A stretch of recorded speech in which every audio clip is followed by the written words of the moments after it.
Hi, my name is Daniel Bauer, and this is my brother Richard Bauer. We're members of the United States Boomerang team, and we're here to teach you a little bit about the basics of throwing a properly returning boomerang. This is a pretty basic beginner type boomerang. It just has two wings. It's made from Baltic birch plywood. A boomerang is basically an airplane wing. It's carved to resemble a wing so that it creates lift, and that's what makes it come back to you. There's a top and a bottom to every returning boomerang, and if you don't hold it correctly, it's not going to work. When you hold a boomerang, most people prefer to use what's called a pinch grip, which is where you make a fist like this and you pinch it between your pointer finger and your thumb, with the top of the boomerang against your thumb and the bottom against your finger. Generally speaking, the top side of a boomerang will be painted and has been carved more than the bottom side, which is usually plain and fairly flat. Now, the next thing is the wind direction. If you don't throw a boomerang correctly with the wind direction, it's not going to come back to you. Most people, when they check the wind, they like to just take a pinch of grass, which you can just drop, and the wind will blow it whichever way it's going. So right now, the wind's blowing kind of this way. And when you throw a boomerang, most of the time you'll throw it between 45 and 90 degrees to the right-hand side of the wind if you're a right-handed boomerang thrower, and if you're a left-handed boomerang thrower, you'll throw it to the left of the wind. So, for me, being right-handed, I'm throwing it about straight out this way. When you throw overhand. You don't throw it side-armed or like a frisbee, otherwise it will not work correctly. It can actually be dangerous. Correct. So, here's a good proper throw. Overhand. And it's going to come around. And just a step or so in front of me, right there. Boom.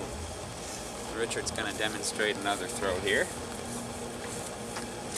Nice overhand release. And it's coming right around. And almost right to him, just a step or two away. And that's pretty much it. That's the most basic throw and catch of a boomerang.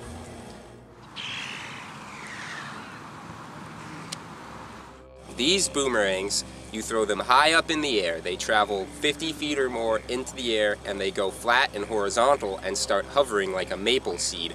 An average time for an MTA to float in the air at a boomerang tournament is anywhere from 25 to 50 seconds, with times over 1 minute not all that uncommon.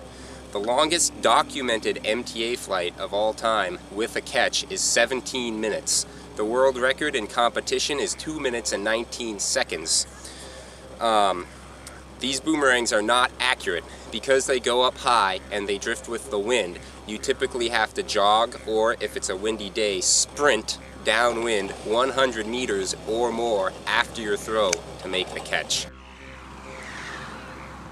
This event is done with 3 or 4 bladed boomerangs, sometimes 5, which are designed to be thrown high, go up to a medium height, and then hover fairly quickly down so you can make one of the given trick catches, which is they range anywhere from a simple left-hand clean to a behind the back, a foot hacky catch, under the leg, or even catching with your feet.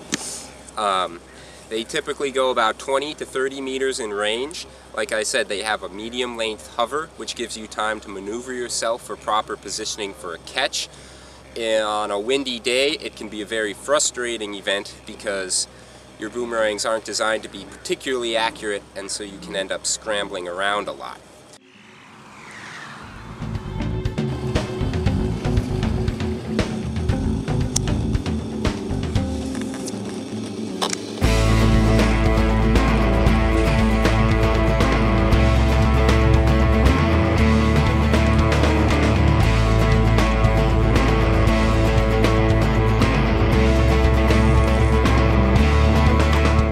We hope you've enjoyed this video and that it's taught you a thing or two about the world of boomerangs and how to throw them and how they work.